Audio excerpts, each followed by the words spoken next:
Ọhaneze ndị Igbo ekene m unu nke onye chi ya zelu biko onwe nchọ ikwu you should listen. There's something I want to say, like if ndị ọ na-ada ndị a na-abụ ife a na like this so-called ndị asị na-abụ Delta Igbo ma Anioma ma Ọkwala ma Agbọ ma ndị otu ha na-abụ isi ha na-abụ ndị Igbo ma ndị Ikwere ma the so-called South, you know, na-abụ isi ha na-abụ ndị Igbo asị gị na-abụkwa ndị Igbo gị na-akọ ka ndị agbara ọkụ anwụ n'isi. You see those people, when you come across people like that, you see, once you come across people like that, that's you just have to let them be, just leave them. The best thing you can make is to leave them. Yes, as shocking and as surprising as it may be, but the best thing you can make is to leave them, because number one, to be attached or associated with the name Igbo is a great prestige of honor. Bro, a very as an Igbo now, we are the children of light. Igbo all your mother proceed, all your mother now they're proud of all your mother baby now Chineke chai.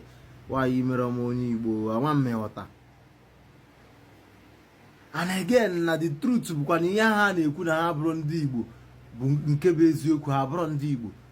because you know during the war, the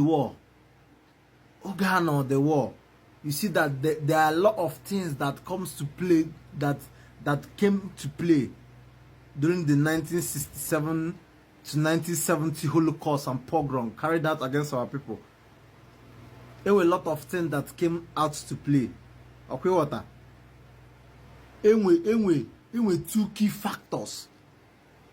Yes, we all agree that go on and the British did a marvelous job by preaching and propagating hate in the life of most of these so-called Deltans, South, and they preach hate against the Igbo. Now, one Igbo the dominant, a way to character assassinate Igbo against our own brothers.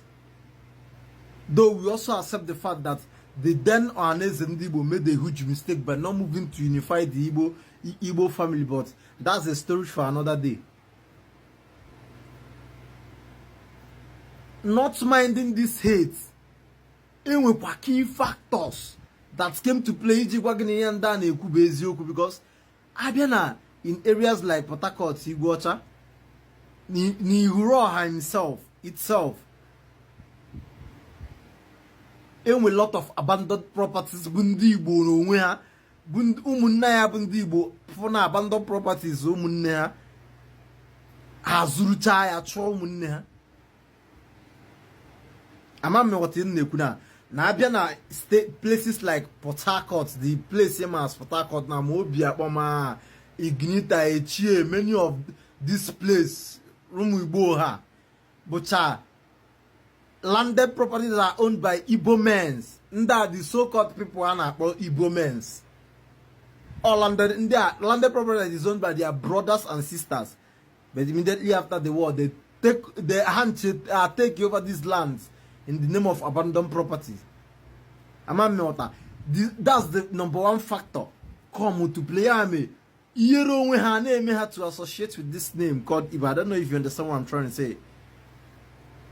Another second factor, but the most deadly one, that during the war,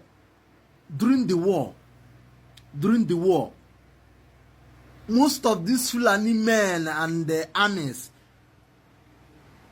most of our mothers, Tobasia him more bastard, more Fulani bastards, more bastard everywhere. Most of these people for us upon the way because they're being fathered by Hausa men, by strange broads that is not of us. And Yemen Obaranesis, they're being fathered by. There's no way that they can boldly proclaim or uphold the honor of integrity bụ na Igbo onye Igbo.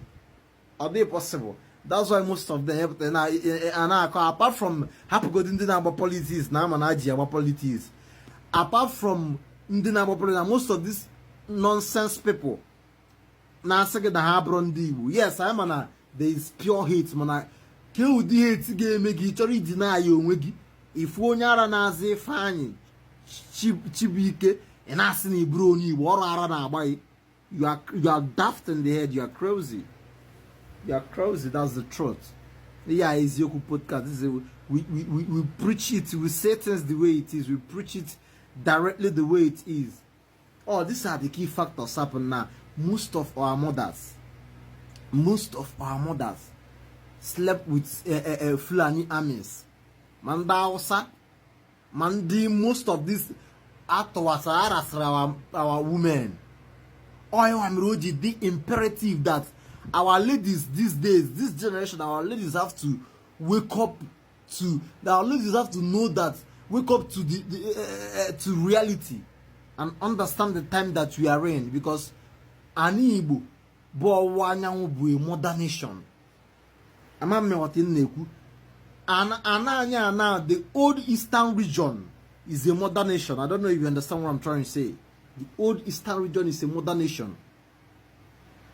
All the very, very essential and important that our women of this generation wake up to, that their subconsciousness awake to the fact that one day the inevitable will come.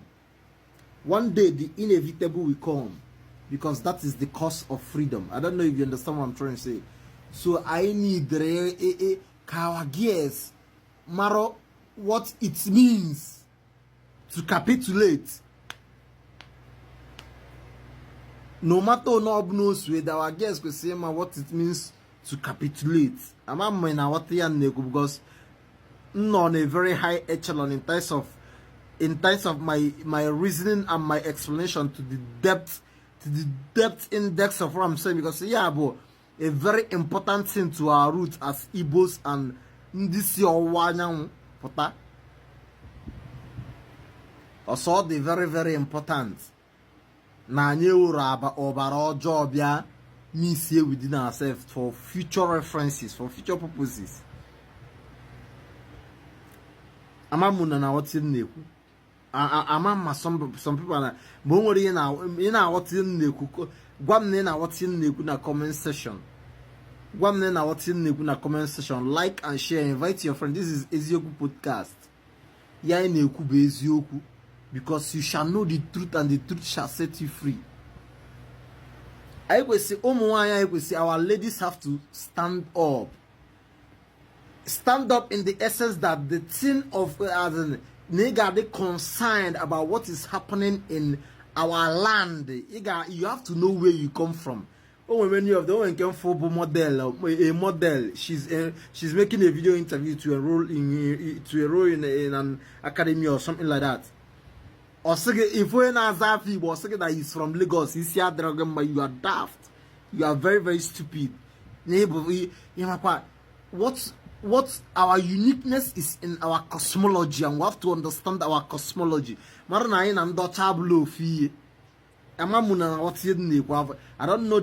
know how else to explain these things. We have to wake up. Our ladies, this is a wake-up call to our ladies. Don't be carried out, be sweated away with frivolous things. Because Awanya will be a modern nation. Ani will be a modern nation. I don't know if you understand what I'm trying to say. We are a modern week when if some people are now in the proposed Biafran nation. That what is our boundary? What is this? What is that? What we should listen. Understand that Biafra is not the proposed Biafra. In as much as we encourage peace and self-determination in the proposed Biafra, it is not an Igbo state. It is not disputing the fact that we all are Igbos. We all are Igbos, so that's the truth. because mgbe a na-egbu gị n'ugwu na-egbu gị na ndịda ama nchọkwa ịma na ị na-asụ Igbo ma onye Kalaba ma onye anta nyamere ka unu ncha bụ a ga-egbutọrọ gị. We all are Igbos, that's the truth. Anyị ekwesịghị ka division baa anyị ime. We don't have to allow ourselves to be there. That's why there's this guy named Namen TV, unify the Igbo family. Kudos to that guy. He's doing extensively well. On our try, he's trying. Our ladies have to wake up. The proposed Biafra has nothing to do with being Igbo state. Okay? What makes you listen? My Biafra, if Biafra come or if Biafra not come, but you have to know who you are. Because the North can make both to say that they are Arewas. The West can make both to say that they are Oduduwas. Then what is the crime in somebody coming out to express that he subscribed to the Biafra ideology or he's a Biafran? I don't know if you understand, but in as much as we are in Nigeria, as Nigerians, sorry, I have to be grammatically correct. But it is imperative and important that you know who you are as a Biafra. Biafra is not an Igbo stuff. It has nothing to do with Igbo. Being Igbo, it was Frank Opigo, an Igbo and a German that suggested the name Biafra to His Excellency, late Dim Odumegwu Ojukwu. But that is history for another day. So Biafra has nothing to do with being Igbo. When once your mother ties two-piece wrapper, if you want to know if you're a Biafran or not, look at your mother. Because there's this Igbo adage that said that will live to Kenya. Yeah? They planned to divide and marginalize us, given the fact that we are unconquerable because we are the children of light. Their plans to divide and marginalize today, what an irony of life that the hunter have become the hunted. You have to know who you are. Don't allow your tribal and religious bigotries to deny you the fact of knowing who you are. You have to know you as a lady. This is a direct podcast to our ladies. This is a direct, in as much as our men are not excluded, but this is a direct podcast to our ladies. South is going on some Mrs. Boya. Imana ni Igbo. Imana that ne subscribe. Imana ne cho. Once you know that you want the betterment to see a better Nigeria, because restructuring and regional control is a better Nigeria. We can still answer Biafra in Nigeria. It means nothing. There's no need for shedding of blood or this there's no need on playing on the prejudice of over 200 million people.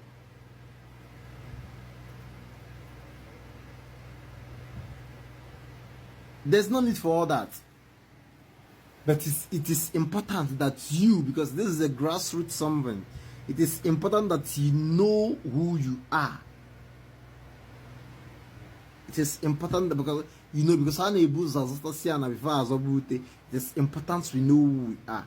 When once your mother ties two-piece wrapper, you are a Biafran. You are one of us. Because I'm a Biafran. That's the truth. I'm a Nigerian. I'm a Biafran in Nigeria. In other words, I'm also a Nigerian. By mere colonialism, I'm a Nigerian. Yeah. But I can never deny my Biafranhood. It's not possible. It is important to understand this, because somebody who Biafra can Igbo. Iwe fonda na da asige na ha brondi Igbo. Nke ajikwa brondi Igbo, nke a brondi rapper that most of them are fathered by House of Fulanis during the war. There's this lady that acts film. There's this lady that this renowned Nollywood celebrity. I love her so much. I'm one of her fans. Keta, she's now doing one of the she's now doing Christian something, leading women. Stella Damascus, or I don't know how to pronounce that name because tongue. They use Bush, know who I'm talking about. Her surname is not that Damascus. That Damascus on her book, or some people say Damascus or whatever. But that's not her surname. Or that's not her surname. If she could be bold to tell the world the secrets or the story behind that Damascus that she now claimed to be her surname, you see that you'll be shocked. Our surname, their original surname Ojuku. Stella Ojuku with their original surname. But not during the war, after the Asaba massacre and the rest of them, the trauma bar within our people. We are forced to, they are forced to deny and disassociate themselves from us. I'm telling you the gospel truth. This is Ezekiel podcast. We are saying that they are forced to deny and disassociate themselves. Among y'all, Ojuku was the warlord then, as the first Biafran head of state. So the Nigerian and their allies actually didn't know Ojuku, given the pogrom that have already take place in Asaba, that we now know today as the Asaba massacre. Trauma and terror everywhere. Many people capitulated. People like they capitulated, but we are not going to blame them because there's no time to apportion blame. That during the war, there were a lot of evil that went wrong within us. I am reading the podcast start to wake everybody up. During the war, there are a lot of evil. From Igbo people, the men people are not about the Igbo people now. The errors from our side, errors also from our siblings and our clans in every other region. Manobere ya kaina abi kuda mother is dirtiness in public. Mother I am ambassador our dirty clothes in public, but we should also not forget that you want nade runo popo. You want nade runo popo. Na o tobe meta ahara. No one negi mejo kwa aga egbaria. Go and emejo kwa emejo. Ite ke correction. This is Ezekiel podcast and we are preaching. Anytime we come on this platform to minister to you, we are preaching gospel. Yeah, in a preach the gospel, the gospel of truth and redemption. Oh yeah, in a preach there's nothing else. I don't know if you understand what I'm trying to say. Anytime we sit on this hallowed platform to minister to you, man, yeah, in a preach give gospel. We can never lie to you. I know that was. It is Ezekiel podcast, the truth. A lot of evil went wrong. A lot of evil went wrong.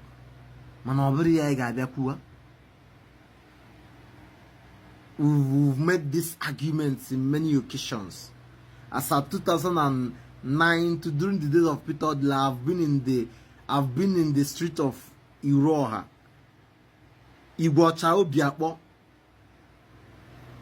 arguing with elders and men of Ikwere men, this same topic, being Igbo or not being Igbo.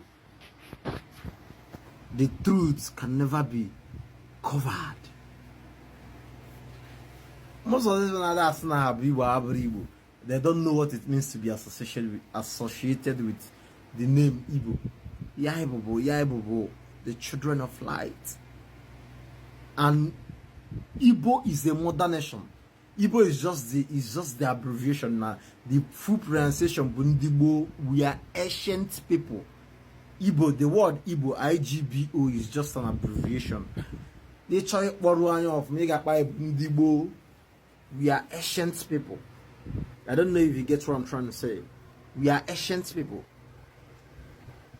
And we are a modern nation that our pride and our dignity, everything we are, is fully incorporated in our women. That's why our women have to wake up. And when virus snatches spread, the wide virus of indiscipline within our women, and our women must be called to order. I'm talking to all these our young ladies. They must be called to order. There is a wide virus of indiscipline. You must be called to order. There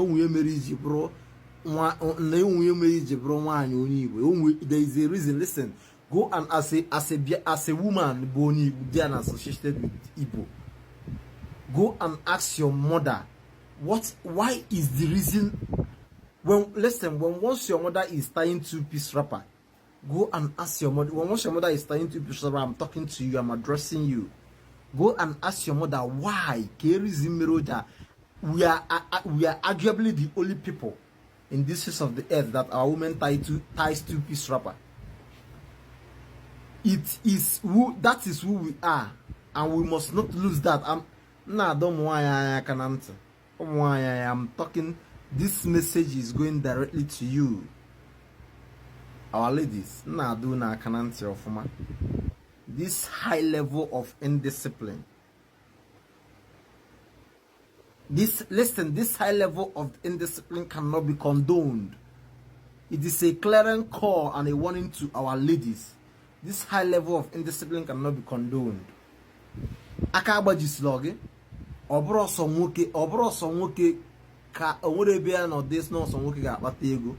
We have to be industrious. Listen, agriculture is a very fertile ground to make money. We all appetite Yahoo hook up, we are sharing them money. Nonsense sharing them money. We have to go back to agriculture. Agriculture is a very fertile ground that can fetch you money. Name we hunger in the land. Let's wake up. Let's wake up. We have to wake up. Listen, we have to wake up and be industrious. Already carried away by frivolous things, by Listen. We have to wake up. We are all the about riot. Chon the British because we have to wake up. You have to realize we are the tax as a lady associated with the name Igbo. It is a tax we are giving you. All money that tax. Gadjo magi ke yemeru. Aja isha kwana aba ukwu akwana aba depending on onego asitore whatever man Igbo na no. So on that I will be resting my case. No. I won't be resting my case because only before that the effect of the war, most of our people capitulated. And we many mistakes. The trauma, the war was a very big blow to us.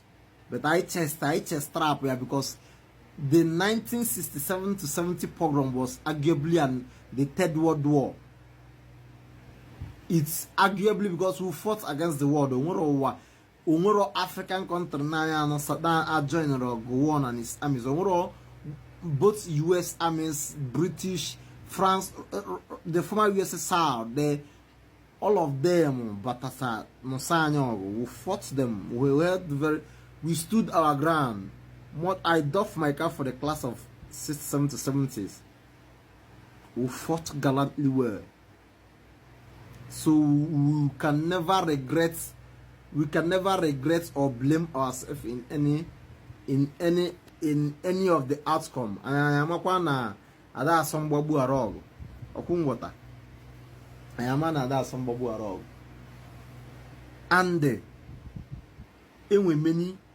trauma the war happened we are in many damages because during the war that unity was broken. They broke our unity.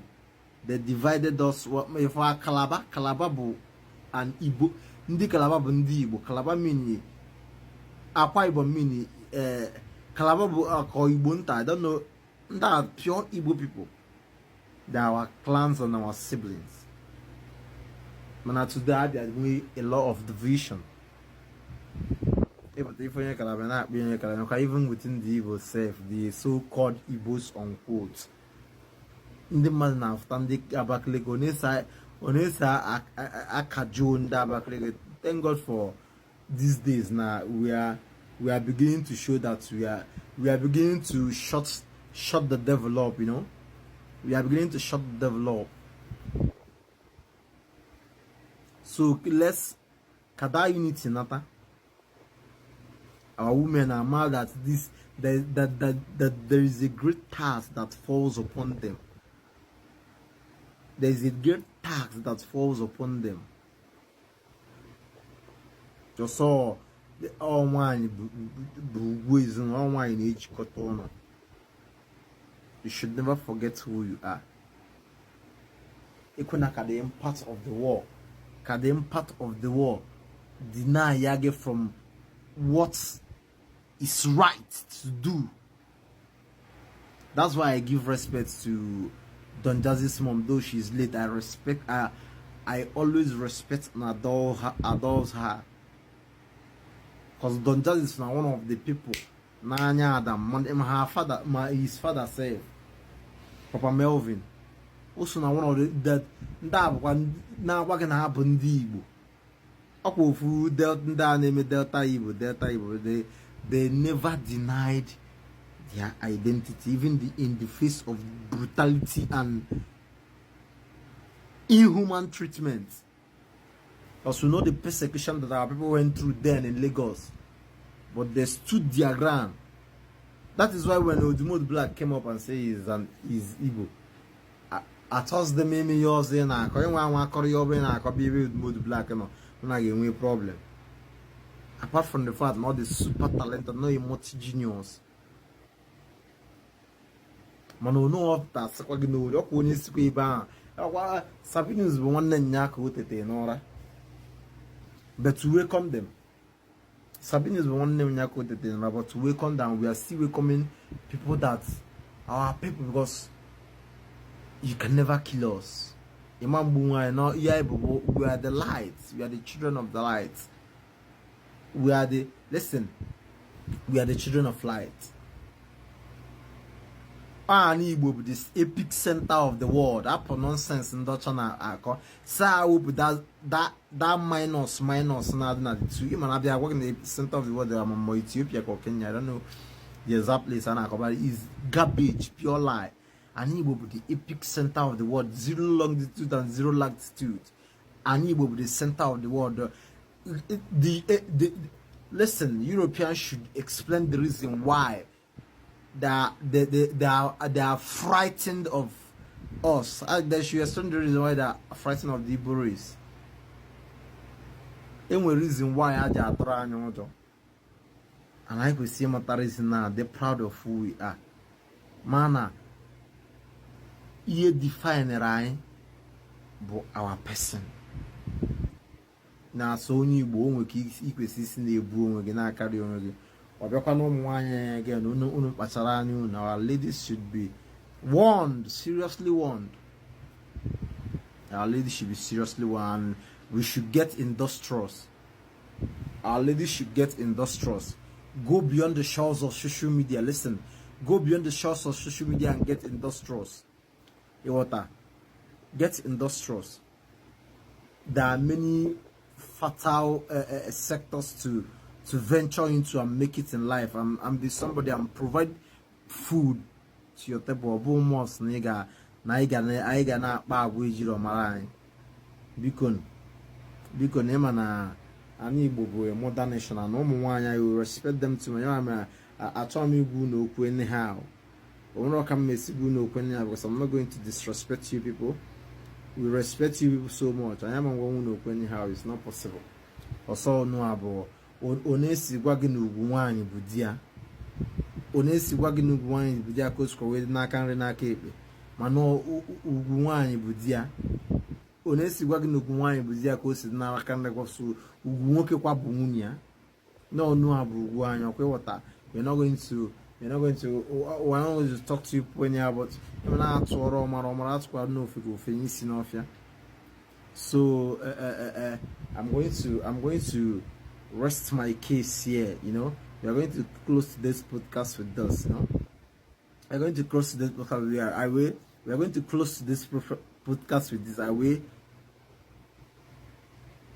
Now, what the bull wine for the inevitable. You understand? Now, what the bull wine for the inevitable. Now, we are hoping for a better Nigerian. We are hoping for a better Nigeria. We are hoping, listen, we are hoping, sincerely from my heart, we are hoping for a better Nigeria because we can actually enact this change. We can actually do it. In the GI ransom is not much. They are not too much. If we can genuinely accept who we are and our errors across tribal boundaries, Manda Hausa, Mandi Yoruba, Mandi Fulani, Mandi Gbogbo Ere, we can genuinely do it. With what is going on, I'm positive and looking forward that. In fact, let me appeal to His Excellency. Let me appeal to His Excellency. I will end by appealing to His Excellency. Bola Ahmed, please, my humble request, please, I'm appealing that we love Nigeria. I want to see Nigeria excel. Listen, if we are to be honest, Nigeria is a graveyard of talent because there is a lot of talent in Nigeria that is meant to be harnessed, both in the great Oduduwa land, the great Benin Kingdom. Listen, a great explanation, a great example of what I'm trying to say could be seen in our music industry. Please, I'm appealing to His Excellency, Mr. Bola Ahmed Tinubu. A great explanation of what I'm trying to say could be seen in our music industry that we have a lot of potentials. We have a lot of potentials. The world is too big for us to, for this power to circulate. I don't know if you understand what we are appealing. I'm humbly appealing for a great consideration of the 3 R's, the national confabs, a clear call for restructuring, going back to the regional government, a very weak center and a strong this thing region. We've done it in the past, and we built great economies both in the west and in the east. So we can still do even more than that. So I'm calling on His Excellency, the APC-led government. Please, we are calling. This is a call. This is a call from an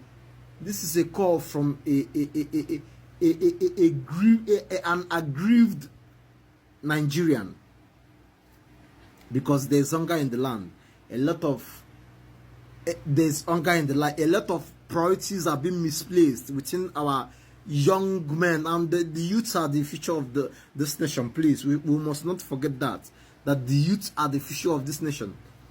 A lot of mispriorities and deceit is going on within our young men, and it is upon the shoulder of the government. It is upon the shoulder of the government to place a revamping policies that can generate and create job and better living for people, because ada born cherubim and seraphim. I don't know if you understand me. And a hungry man is an angry man. And please, I'm appealing.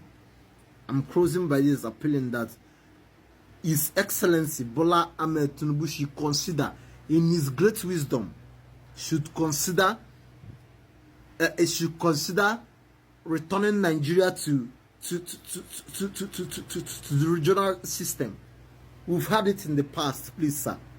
It will be a thing of honor that history will remember you.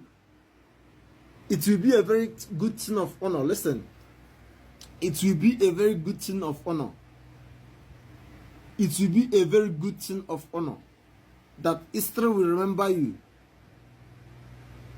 as the man that enacted this change, as the man revolutionary himself. Just like one of the senators speaking the other day, he said that you taught us how to protest, because we know what you did in the late 1990s and early 2000s with labor. You did extensively well. You are the one that gave us this fire. That we are your children, so we are appealing. You are the one that gave us this fire that is burning within us. Please don't let it quench, sir. Please don't let it quench. Return us to regional government where we can flourish and excel and hold our leaders accountable. More importantly, holding our leaders accountable. Most of our leaders, we know that you, in your infinite wisdom and in your capacity, you've been doing great. But most of these our leaders that are meant to enact this job have use the money for their own selfish interest, because we must say the truth always, so we are appealing to your conscience, sir. Return us to regional government where we can govern, we can actually practice democracy and exercise what government is all about, because government is for the people, where the people can actually chart a great future for themselves and hold their leaders accountable. Because we have leaders that are not being held accountable in a society where the law can function. Because there's an Igbo adage that says that we are, in as much as we believe in shares in our diversity, we must understand that we all have different value systems, and I respect our value systems, our cultures and way of life, because the way an Oduduwa man wants to solve a problem is great and far different from the way an Arawa man wants to just solve a problem. That's the more reason why you should consider the call for a regional government. Please, the East can go back to the Eastern region, and we can flourish very, very well. Please, sir. This is my humble request. I know that this message, by the special grace of God, will get to you, and once it gets to you, please, in your infinite mercy, we are not commanding you, we are not giving orders, but we are using the power of, I believe I'm speaking the money of numerous thousands of the youth, if not 100% of the youths of Nigerians in salt. So we are tapping on the mandate and our votes we used to democratically elect you, to appeal to your conscience, please, that you should return us to regional control. Day one.